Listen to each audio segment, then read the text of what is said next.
Just mention the word patchwork and it will conjure up all sorts of images of brightly coloured garments, quilts, toys and handmade decorations.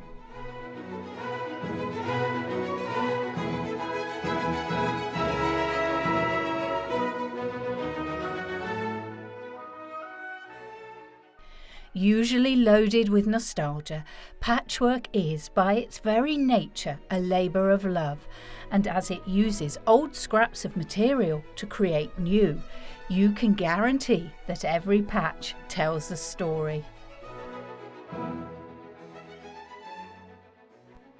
For the conservation conscious of the 21st century, patchwork is the ultimate in recycling, but this wonderful craft really was born out of necessity.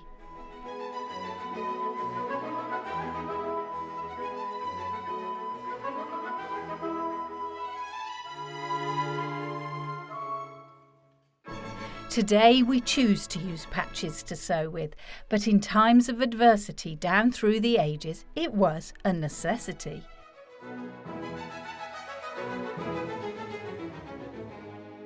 For the American pioneers crossing the wild plains in wagon trains, there was no new material to be had, so old fabric had to be reused, often over and over again.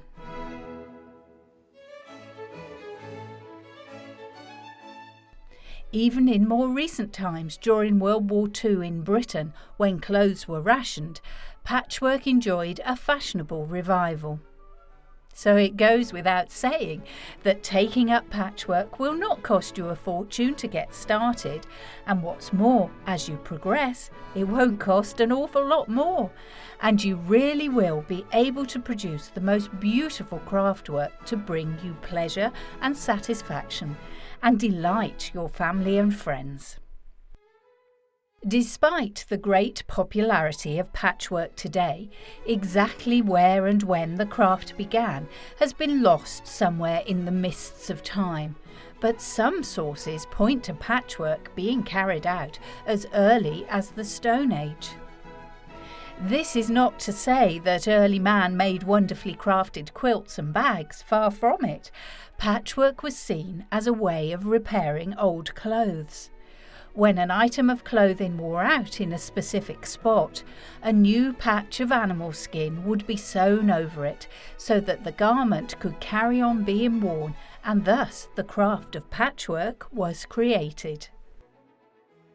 Sadly, of course, none of these mend and make-do garments have survived the ravages of such a very long time, but quite extraordinarily, there have been discoveries of fine bone and ivory needles that are well over 15,000 years old.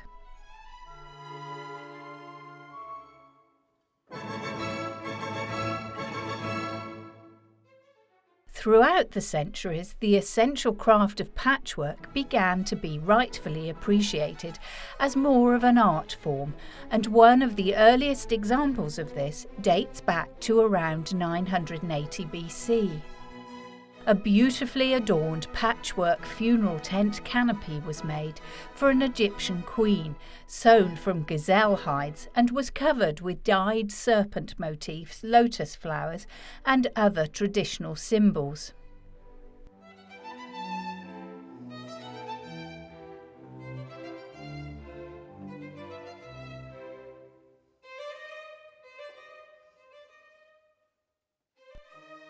Nevertheless, although patchwork may have been made famous by the women of the world who slaved away to make these wonderful items, in the history books it's the men and, on occasion, animals that wore the patchwork garments that are remembered. Now, war and patchwork may not seem like perfect partners, but many knights from history wore ornate battle garments made out of patchwork. In the 15th century, this was at its most prominent, when elaborate battle robes were very definitely the order of the day. Also, it's even been suggested that Joseph's coat of many colours from the Bible could well have been made out of patchwork.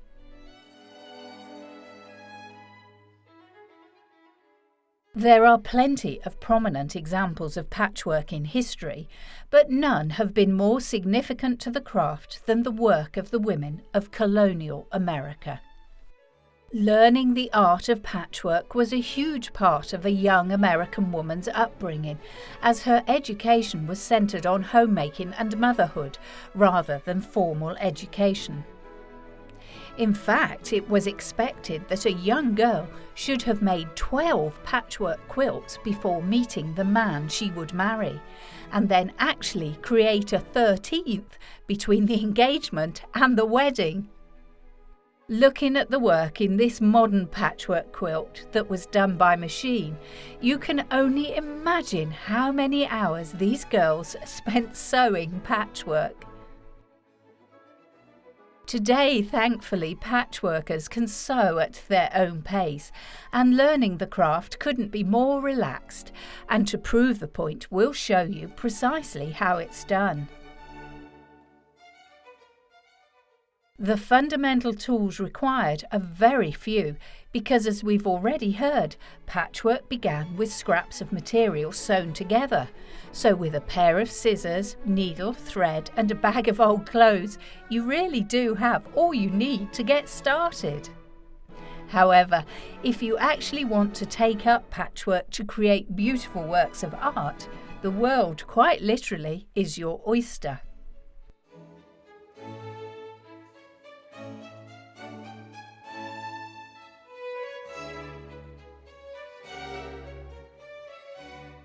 The backbone of any patchwork is of course the patches, and in point of fact you can patchwork with any fabric, with cotton, silk, velvet and even knitting materials used. Nevertheless, a good tip to remember here is that it's best to work with patches of the same material type. For example, try to work with just silk or cotton, rather than mixing it up, as it can create a very jumbled and uneven texture, and of course give you problems when it comes to washing your patchwork.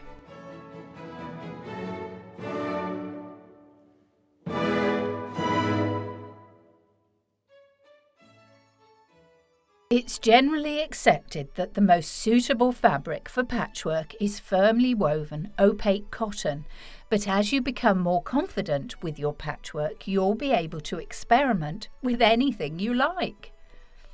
Also, many people wash any new fabric before use, as not only will it be easier to work with, but will also ensure that the finished item doesn't shrink.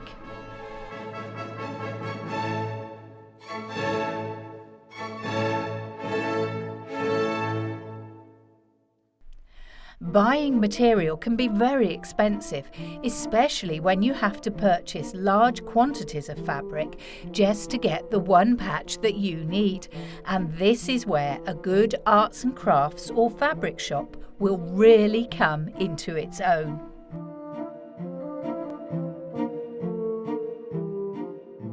They will stock the delightfully named fat quarters, which are quarter yards of fabric especially cut for use in patchwork and quilting. Fat quarters usually offer exceptional value for money, and you can also buy bundles in bulk to build your material collection quickly, cheaply and extensively.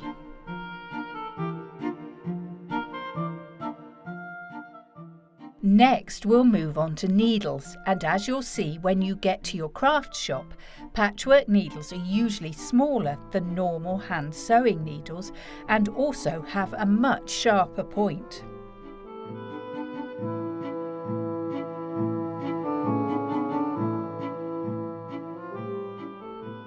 Try to buy a selection, as you'll want to use a size that fits comfortably through all the different materials you'll be using, and the finer the needle the better, as it leaves less of a hole.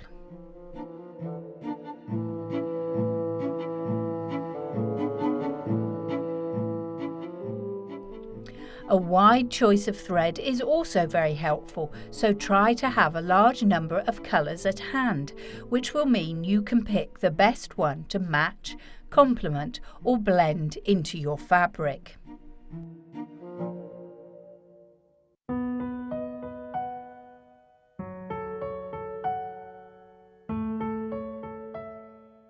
These are the basics covered, but there are a number of other workbox items that you'll find really useful. In an ideal world, keep 3 specialist pairs of scissors in your patchwork kit, as you will need them to carry out different functions.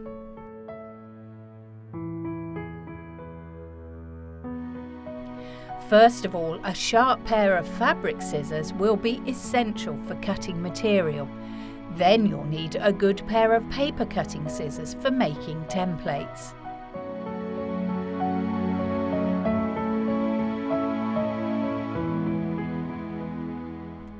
Do make sure that you don't use your fabric scissors for paper or vice versa, as you'll blunt the blades, and clean, crisp edges to your paper and fabric will make all the difference to your finished result.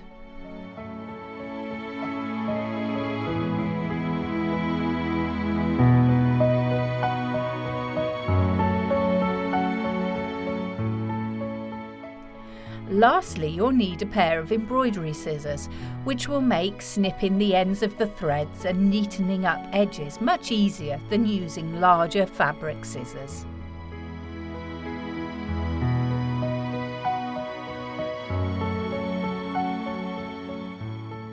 Another essential if we're to make a neat-edged patchwork is a box of fine pins to secure work while it's sewn together. Glass-tipped pins are ideal, as they're easier to spot in your craft box and, more importantly, in your fabric, so you'll never forget to remove them. Making sure that all the fabric pieces are the right size is crucial, and this is where an accurate template, like the one we have here, will be essential to make copies of out of paper. Templates can be bought in all manner of different shapes and sizes, but there's nothing wrong with making your own if you can be sufficiently accurate. Just be sure that the shapes are designed so that they can produce a perfectly interconnected tessellating pattern.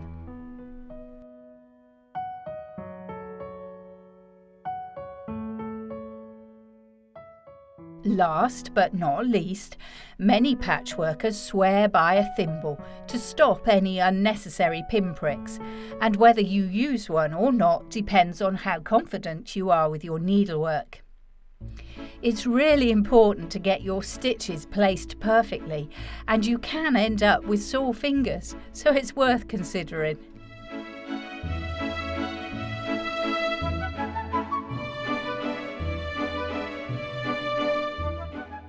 There'll be plenty of time to move on to producing entire patterns a little later, but for now we'll get to grips with the basics and start stitching together some pieces of patchwork to see how it's done.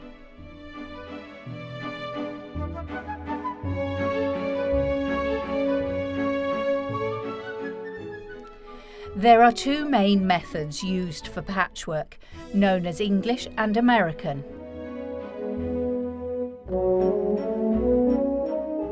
It will be helpful to look at both, because you'll find that you'll need to change technique depending on what kind of shapes you're working with. We'll begin with the English method, as it's the most precise technique, and it will stand you in good stead for when we move on to the American method. Using the English method, this is how to make a very simple yet functional rosette placemat. It's produced from 7 identical hexagons, and here is where our template will come in extremely handy. Some people will draw out 7 hexagons onto paper using the template and then cut them out. However, you may find it more accurate if you actually make the hexagon patterns by cutting around the template with a sharp craft knife, as drawing the hexagon and then cutting it doubles your margin of error. It may sound really picky, but accuracy really can't be stressed enough, as the slightest miscalculation in your shapes will cause maddening problems later on as you come to stitch them together, and then, after hours of work, they won't fit.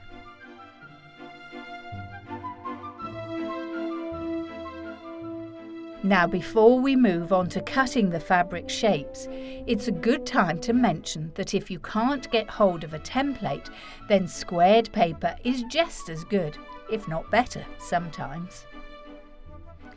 When using squared paper, simply draw out your design and then cut it out very carefully.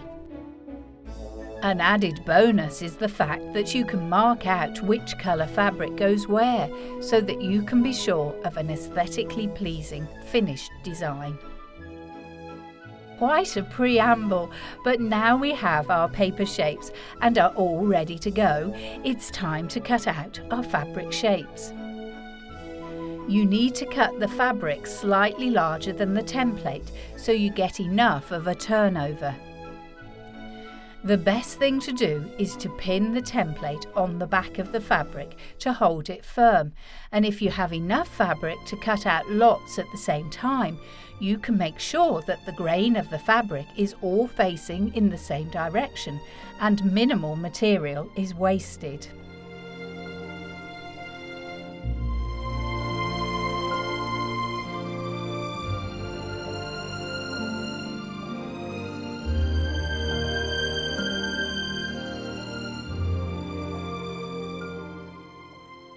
As you can see here, we've left about 1/4 inch, that's roughly just over 1/2 centimetre, all around the edge to ensure that the fabric can be folded around the paper comfortably.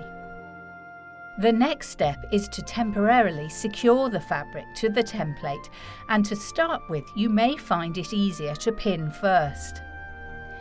Then use a large tacking stitch to go all the way around, and when you get used to this you'll probably miss out the pinning stage.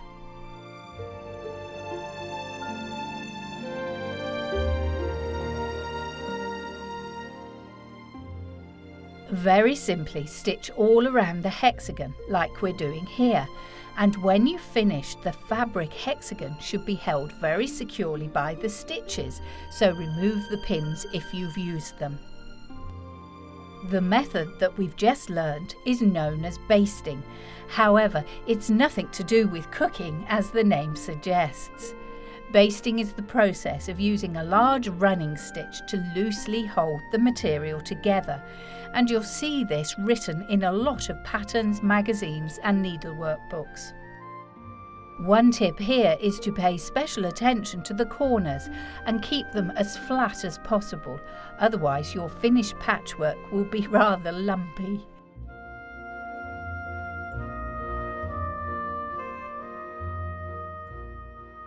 Now it's time to start your sewing, and this is where the fun begins.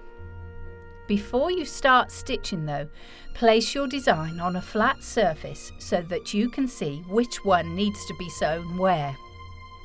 Once you've decided, take 2 of your hexagons, one being the centre patch and the other will be the first of the edges.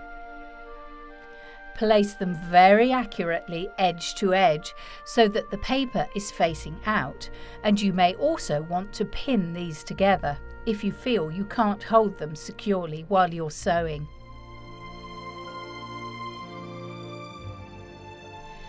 The stitch that we're going to use to secure the hexagons permanently is called overcasting or oversewing, and it's actually very simple indeed.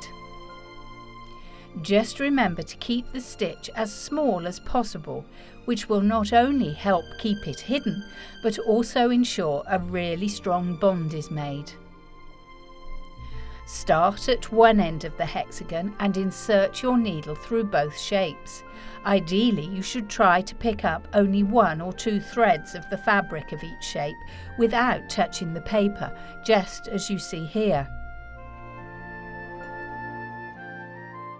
Even though this is very close to the end of the shapes, it will be secure if you make enough stitches, and they do have to be really tiny.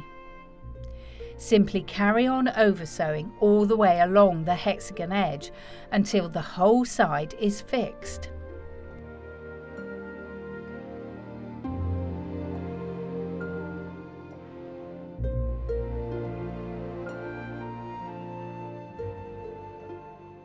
Our next step is to stitch the other 5 hexagons all the way around the centre shape, in just the same way as we did with the first. Only fix the 6 edges of the centre hexagon to begin with.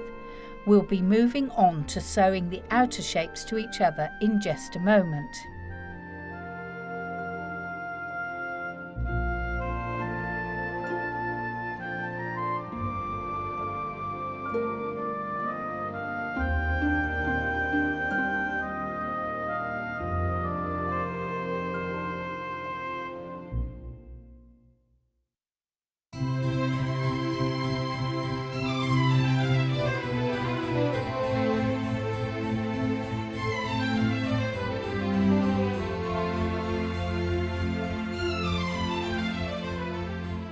But what we need to do before this is remove the running stitch and paper backing from the centre hexagon only, and by doing this we'll be able to bend the shape more easily, which will make stitching the outer hexagons together a far more pleasant task.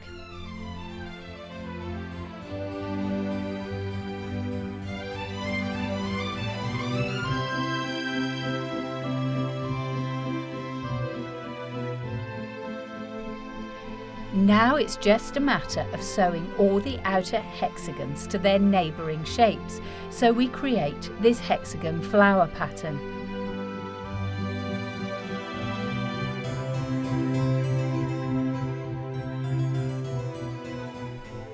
To finish the mat, we need to create another patchwork flower that will go on the bottom of the placemat.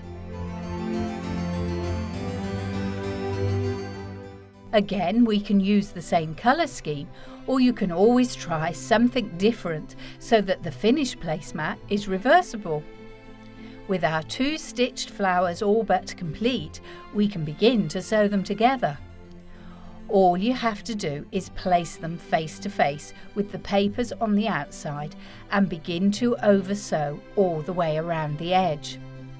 Be careful not to sew all the way around. Make sure you leave a small opening along one side so that it'll be possible to turn the placemat inside out when we're finishing it off.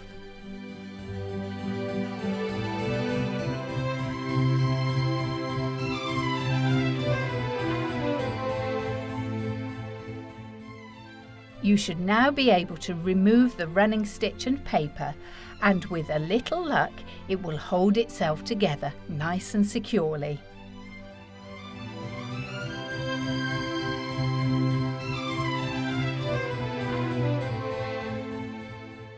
Before we turn the placemat inside out, it's a good idea for insulation and aesthetic purposes to add a layer of wadding that is cut to the right shape, making sure it's about 1/4 inch or 6 mm smaller all the way around.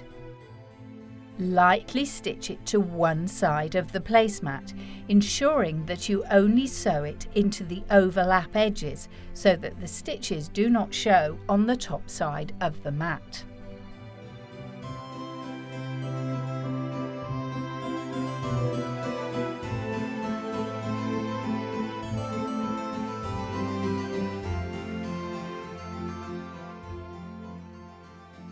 Once it's secured in place, very carefully turn the mat right side out so that it's now the correct way around.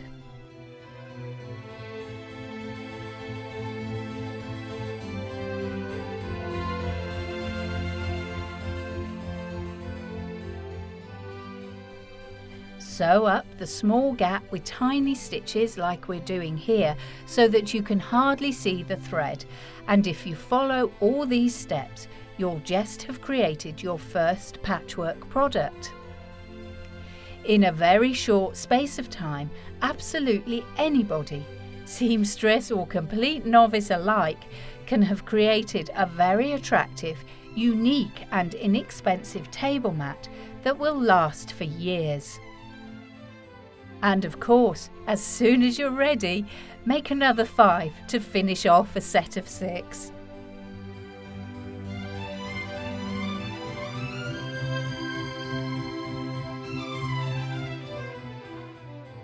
Another shape that's commonly used with the English method of patchwork is a diamond, and again the process is very simple. The only difference is that these shapes will tessellate in a different manner. Consequently, plan out your design on some squared paper beforehand, remembering that the diamond is most often used to create a six-pointed star, although many other interesting and intricate designs can be produced with this shape.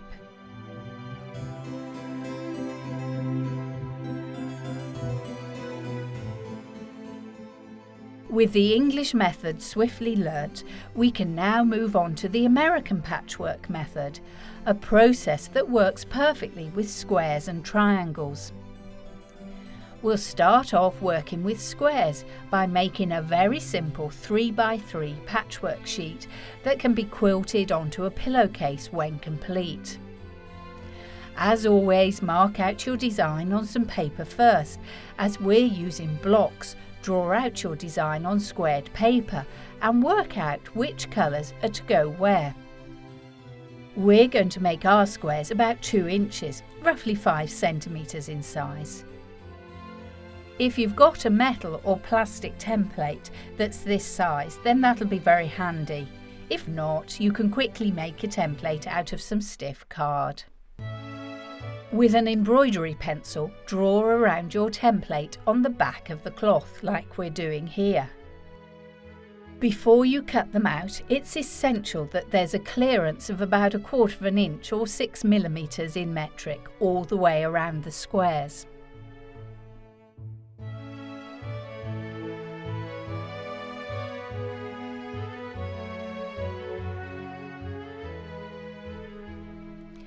When you have all your squares cut out and ready to go, there will be 3 strips of 3 squares, which can be sewn together to make this sampler.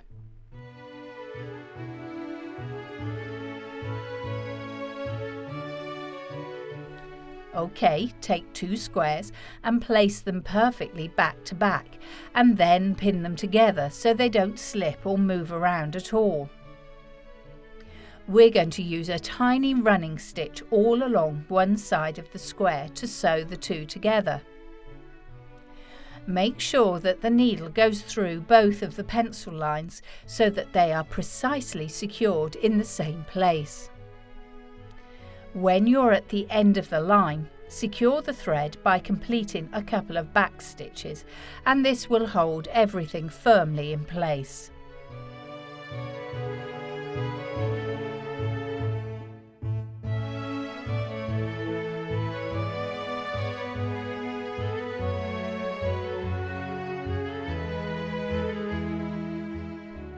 You should have 2 squares secured all along one side. Now all we need to do is secure another square to one side of the squares to complete our first 3-block strip. When you have a look at the strip from the right side, you'll straight away be able to see how neat it looks.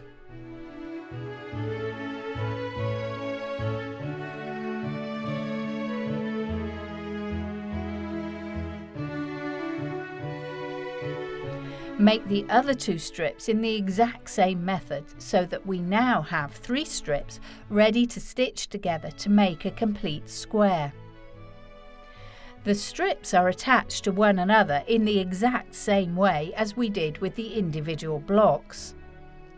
Place 2 strips face to face and pin them accurately in place so that the pencil lines are running parallel with each other, and all that's left to do next is repeat our tiny running stitches along the pencil lines to attach the 2 strips to one another. Next, simply attach the 3rd strip and you can complete another piece of patchwork with ease.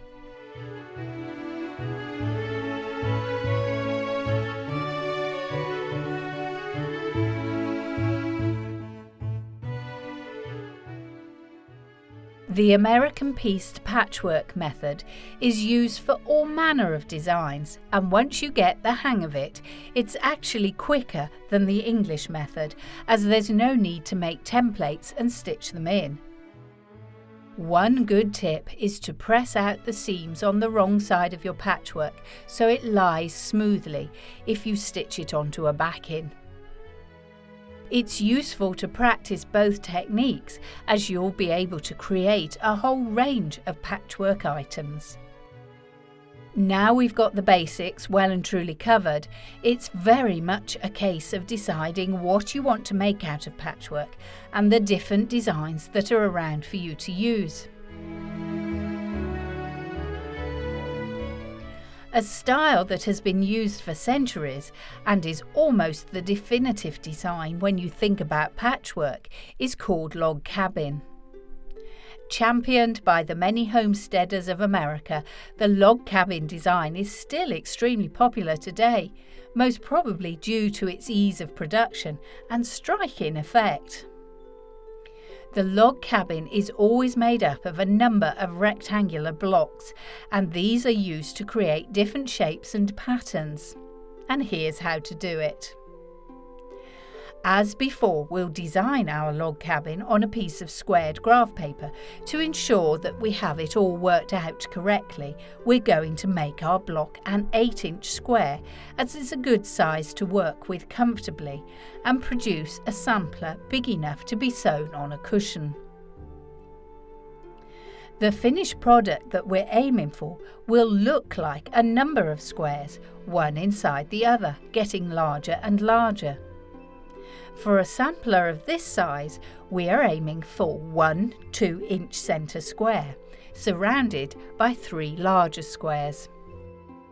We could carefully explain the size of the individual strips around the centre square. However, just by looking at the design here, it's very easy to see how it all works out. Just remember, one side of strips are always the length of the whole square, while the other 3 sides fit neatly around the smaller square. When it comes to cutting out the fabric, leave a 1/4 inch excess all the way around the blocks so that they can be sewn together neatly.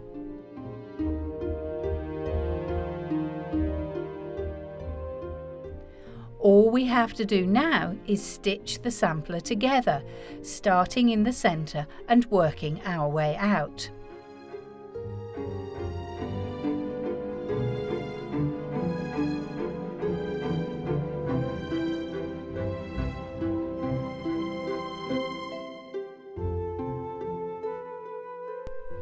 Once all the bits are secured, you should have a finished patch that looks something like this.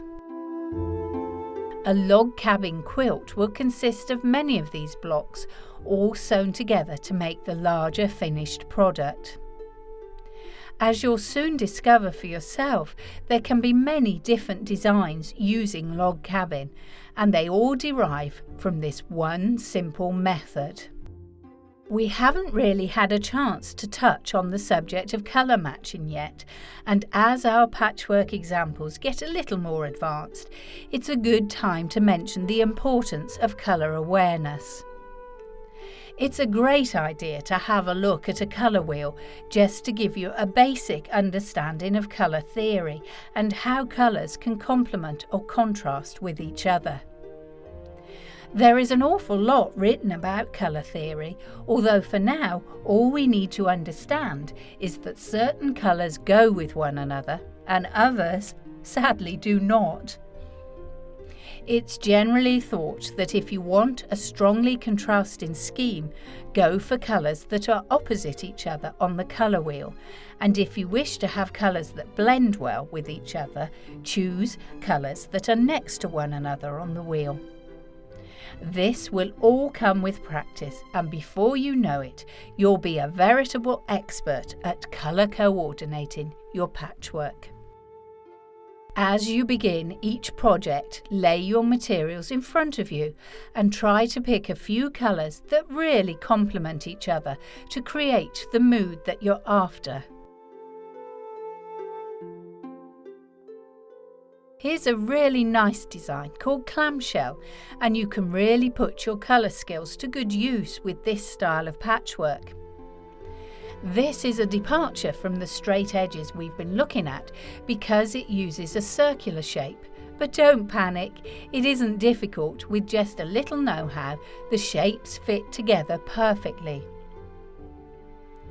Clamshell design reverts back to the English method of patchwork to create its effect, and therefore uses paper templates. To begin with, you could draw a clamshell template freehand. However, as precision must be absolute in patchwork, it's not such a good idea. You can easily buy one ready-made or download one from the internet. When you've cut out as many clamshells as you want for your design in paper, select a fabric that is nice and pliable. Something that isn't too thick or stiff will make life a lot easier because you are turning the fabric around a curve rather than along a straight line. Place your paper shape on the wrong side of the fabric, pin with a single pin, and then cut around, leaving enough edge for a minimal turning.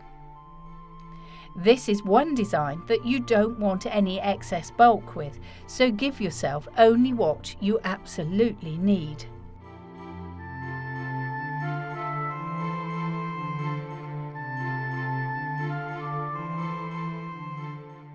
The next bit is a little tricky, but you should have had plenty of practice by now, so you'll be fine. Just as you did with the hexagons, turn the fabric over, working it to the shape of your clamshell with your fingers. If you want to use more pins, you can, but you will find this easier if you only use the one and let your stitches do the work. It's a bit fiddly, but the result is lovely and well worth the effort.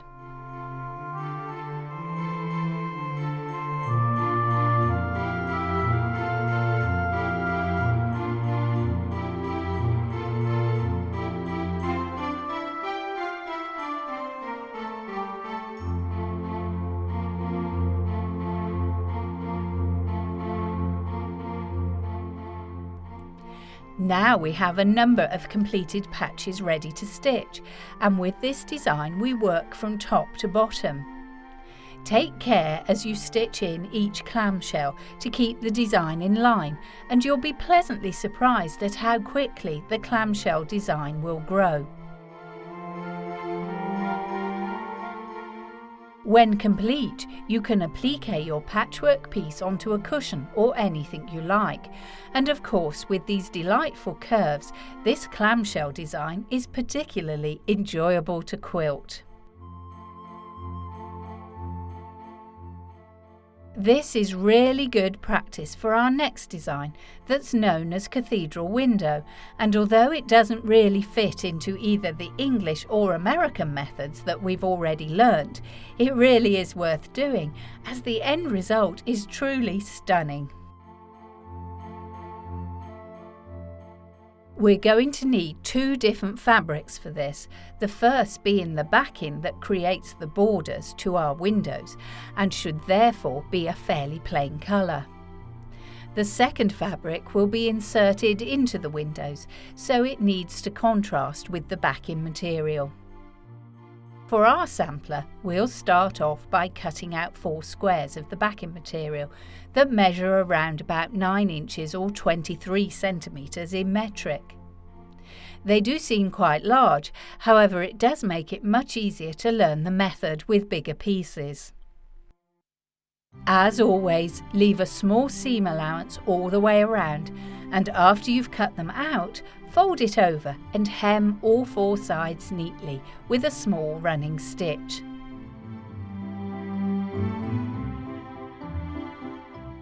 It's at this point that we need to make sure that our origami skills are up to scratch, as there is a fair bit of precision folding required for the cathedral window.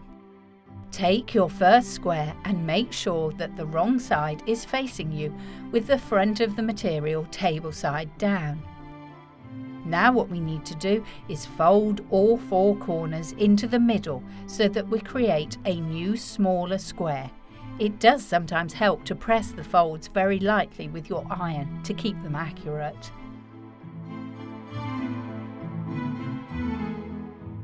Now we need to make an even smaller square, so again fold the 4 new corners into the centre and also press them lightly. Our new square should measure around about 4 inches, which is roughly 10 centimetres.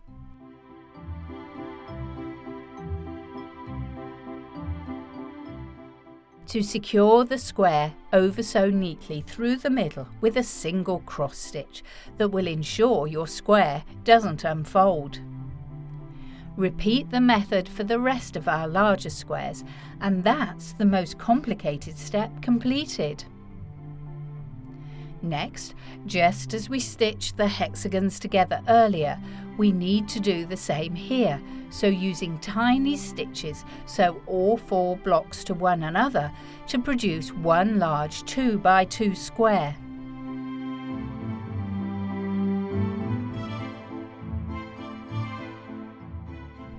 Now comes the fun stage where the cathedral window really begins to take shape. We need to cut out smaller 2 1/4 inch squares, which is around 6 centimetres in length from our contrasting material. For our sampler, we only need 8 squares, and 4 of these will be cut in half to form triangles for the outer edges. Have a look at our folded square box. You should be able to see that 4 squares have been created in a diamond shape in the middle of the block. What we need to do now is pin down all 4 contrasting squares inside, as we're doing here, to create a diamond.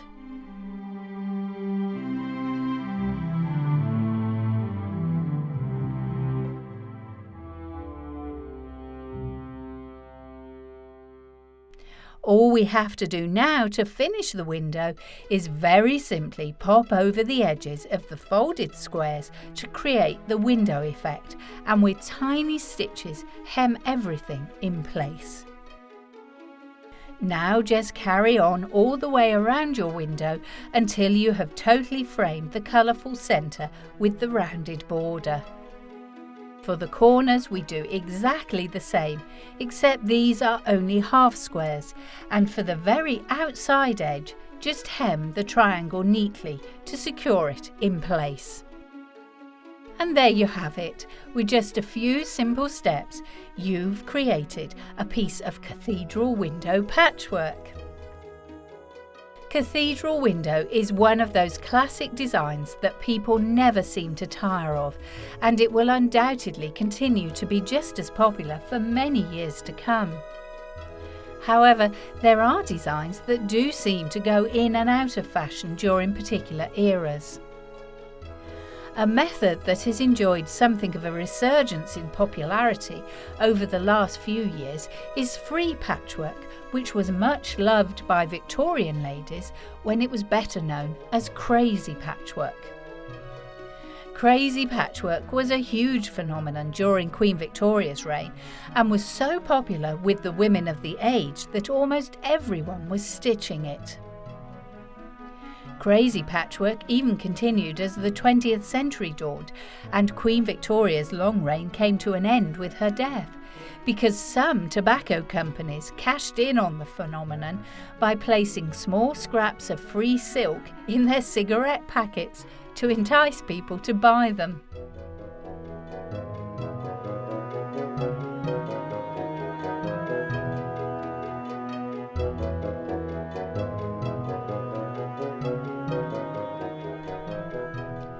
Crazy patchwork found its popularity due to people wanting to make stylish craft items that would also show off their skill with a needle.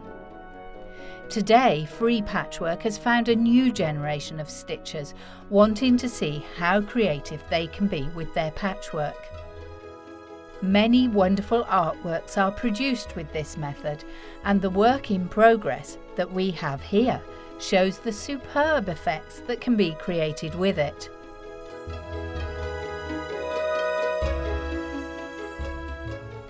There really is hardly anything to learn if you want to give free patchwork a try, as you'll already have mastered all the techniques you'll need.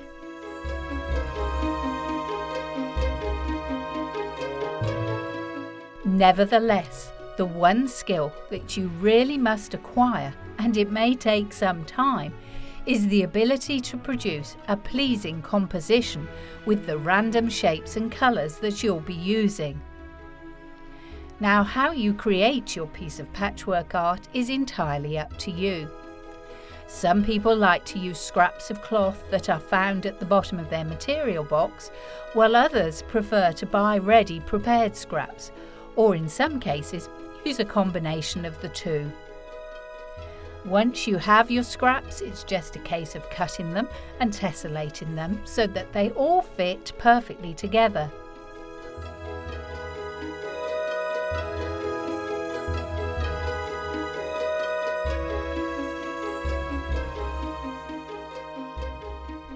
The simplest method for making a free patchwork is to use the American way to stitch all the pieces together very carefully. But as is the case here, you may prefer to stitch all the random patches onto a backing cloth.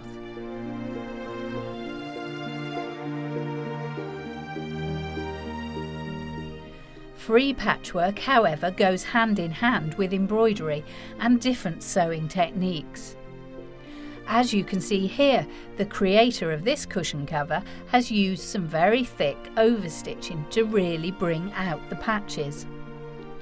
There are all kinds of stitches you can use, so you can experiment with different coloured threads, yarns and stitch types to create the look that you're after. Free patchwork is one of the greatest variations of the craft, as there are no set rules and it allows you to be as creative as you wish.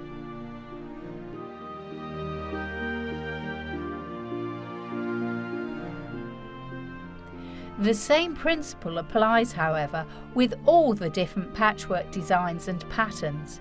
Give your imagination free rein and see what you can create.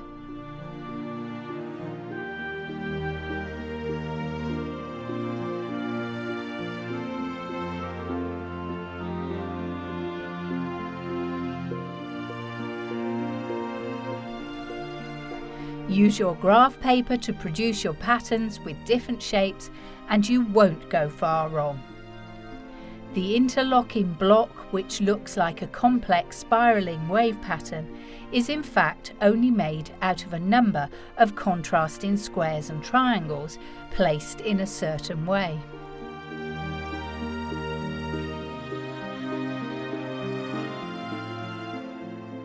The same goes with the ever so striking wild goose effect that adorns many antique quilts. Wild goose is simply made up of patches like we've created here, which are 3 triangles sewn together to form a rectangle, and these patches are then joined together to form the complete design.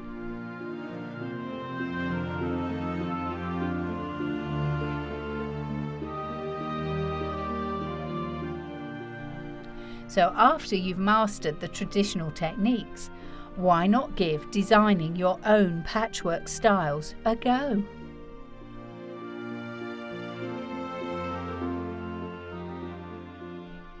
A method that we've not yet mentioned, even though it goes hand in hand with patchwork, is the process of applique. This is the term for a method of sewing pieces of material on top of your patchwork that are cut out as specific shapes. Most of the time, these will not just be particular designs that people add to further embellish their finished patchwork. They can be bought from shops in all manner of designs, from numbers and letters to flowers and animals. If you're feeling particularly adventurous, why not try making your own? Here we're just producing a simple star that will quickly add to a patchwork quilt. Some people even add extra wadding to their appliqued patterns to create a 3-dimensional effect.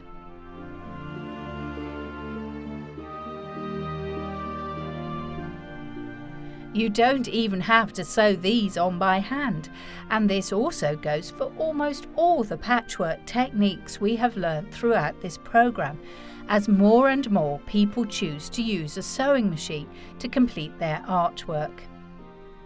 This is perfectly acceptable and, to be honest, a wise move if you're planning on making a 6 foot by 6 foot patchwork quilt, as stitching this by hand would take a very long time indeed to complete.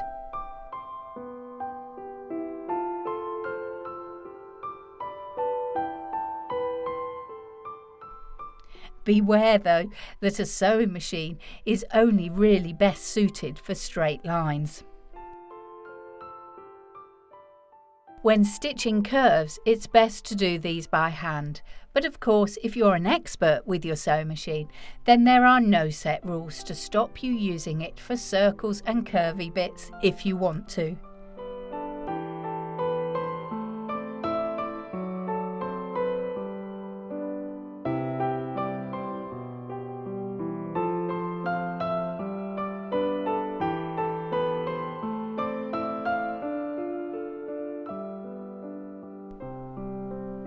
Our time enjoying the joys of patchwork is drawing to an end all too swiftly, but we do need to mention the art of quilting, which does go hand in hand with both patchwork and applique. When you've completed a flat piece of patchwork, you can quilt it by adding a layer of wadding and a backing fabric.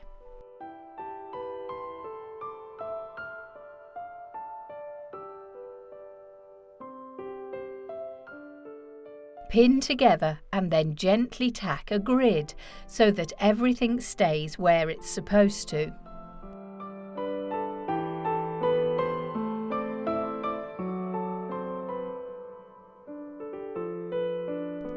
With a fine needle and thread of your choice, you can go on to pick out any shapes you like within the patchwork in a very small, neat quilting stitch, which is a very even running stitch in miniature.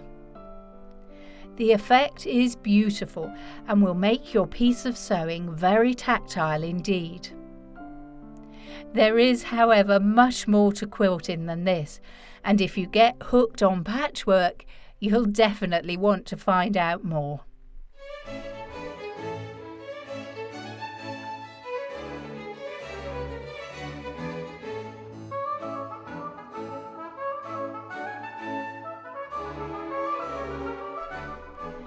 And on that very positive note, this programme on patchwork really has come to an end. Hopefully, you'll have been inspired to rummage through your fabrics and try your hand at this very traditional form of recycling. Whether you want to work with precision or freehand, patchwork has something to please every taste, and of course, if you can ever bear to part with any of your masterpieces, they will make wonderfully personal gifts for your nearest and dearest.